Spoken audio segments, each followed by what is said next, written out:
warahmatullahi wabarakatuh. Alhamdulillahirabbil alamin.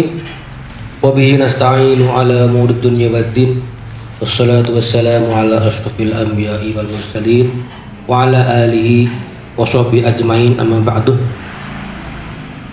Alhamdulillah, summa alhamdulillah atas rahmat Allah yang telah memberikan kita kesempatan untuk bisa bertemu lagi di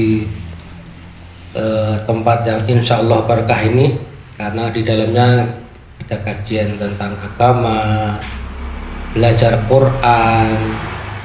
Insya Allah ini menjadi tempat yang mungkin banyak malaikatnya di sini, karena di mana ada tempat pengajian agama, dikaji dan sebagainya, malaikat itu tidak segan-segan untuk meletakkan sayapnya yang besar itu sampai untuk melingkupi para orang-orang yang sedang mengaji atau mengkaji seperti ini. Jadi nggak aneh ketika ada yang ngantuk tuh, karena emang yo dikekep ada malaikat ya. Malaikat kan sayapnya kan anget, jadi ada yang ngantuk nggak apa-apa. Oke, kita masuk ke pembahasan Al-Fattah. Itu pertemuan yang ke-18 ini ya, dari Asmaul Husna. Al-Fattah itu Allah Sang Maha Pembuka. Fattah itu pembuka. Nah, kalau dari artinya, Fattah itu berawal atau berasal dari Fataha ya. Fataha itu artinya membuka. Membuka dalam hal ini bisa diartikan membuka secara materi atau secara yang nampak, atau juga yang imateri atau yang tidak nampak. Bisa jadi yang nampak kayak membuka pintu, membuka jendela, membuka yang kalau yang nggak tampak, membuka mata hati, membuka pikiran, itu yang dari yang tidak nampak. Jadi sama-sama fatahanya bisa diartikan sebagai yang membuka yang materi maupun yang imateri. Nah, kalau makna Al-Fattah itu sendiri ada beberapa. Bahkan saya menemukan ada 6 arti di sini. Pertama, yaitu Al-Fattah dalam arti Allah itu membuka pintu rezeki.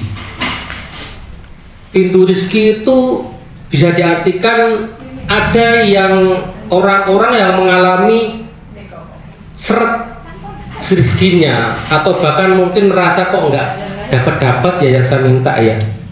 Itu artinya Allah belum membuka pintu rezekinya. Nah, ketika Allah membuka pintu rezekinya, ya udah, itu berarti benar sesuai dengan apa yang menjadi sifat Allah Al-Fattah ini, yaitu membuka pintu rezeki.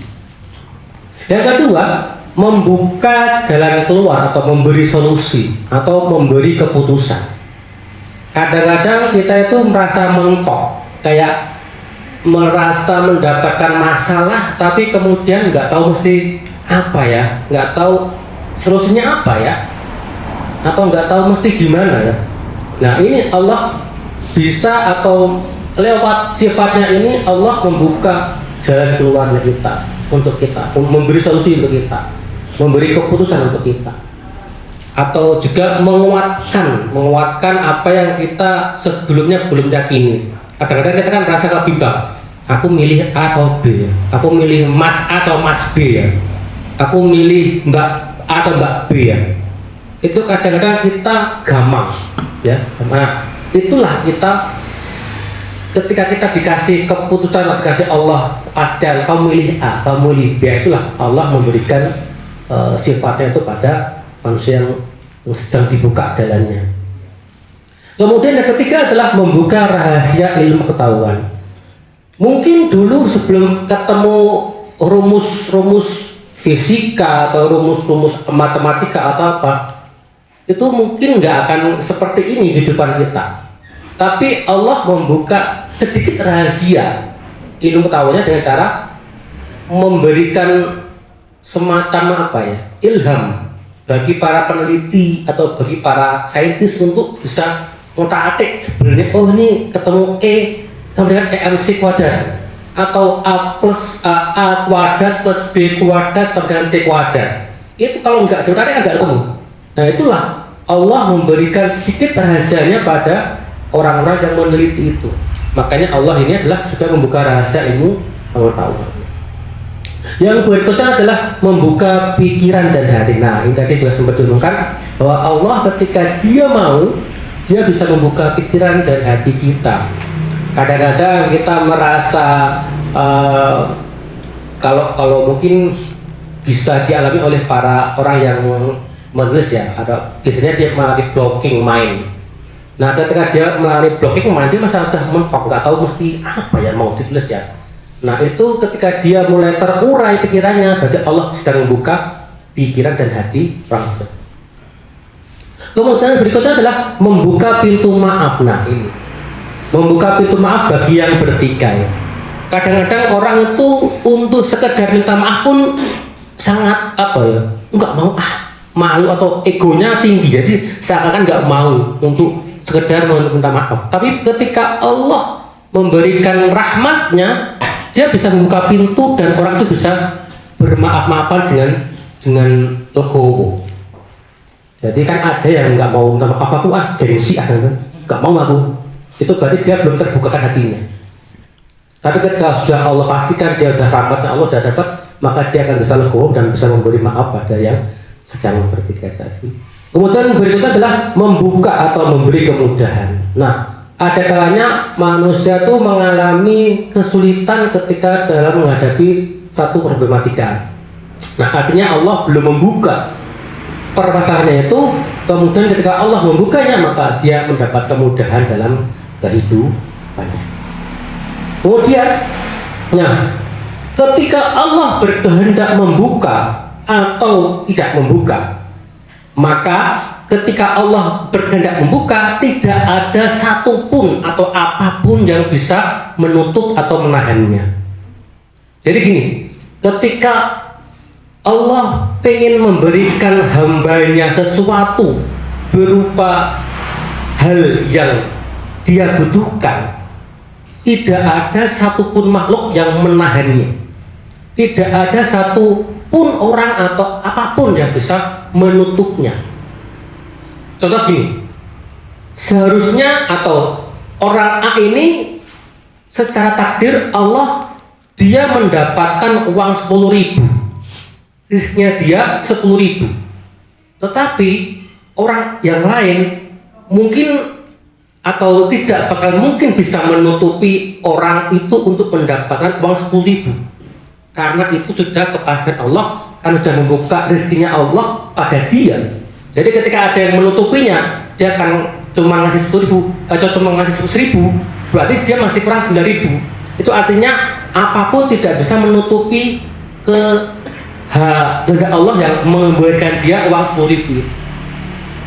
Dan demikian juga ketika Allah menutup sesuatu hal, maka tidak ada satu apapun yang mampu membukanya. Ketika dia tidak ditakdirkan tidak mendapatkan buku, misalnya tidak mendapatkan buku yang ini, maka apapun usaha manusia untuk bisa memberikan dia buku nggak bakal bisa, karena Allah sudah mentakdirkan dia tidak bisa mendapatkan buku, karena sudah tutup. Allah sudah menutupnya, sudah kehendaknya Allah untuk menutup hal itu.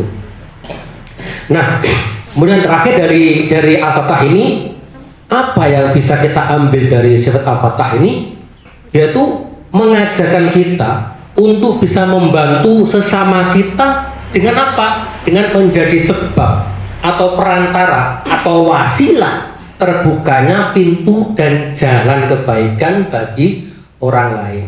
Mungkin kita bisa menjadi jalan atau wasilah orang itu mendapatkan rezeki, bisa. Atau kita bisa menjadi jalan bagi dia untuk menemukan jalan keluar, bisa. Atau sepele, kita membuka atau kita membuka pintu orang yang masuk, bisa. Artinya kita di sini diajarkan untuk membantu sesama kita. Dengan kita membantu orang lain, dengan kita memberikan sesama apa yang kita bisa berikan, maka akan ada bantuan dari Allah. Intang surullaha yang surkum. Ketika engkau membantu Allah, maka Allah pun akan membantu kalian. Itu sudah pasti, itu sudah. Ya, Allah akan menjadikan ketika kalian membantu sesama kalian, itu sama aja kalian membantu Allah. Dan ketika Allah kau bantu, maka Allah pun akan membantu kalian. Itu sudah pasti. Ya, untuk apakah mungkin seperti itu saja yang bisa saya sampaikan. Kalau mungkin ada diskusinya, monggo. Kalau enggak, kita bisa langsung istirahat. Monggo. Assalamualaikum warahmatullahi wabarakatuh.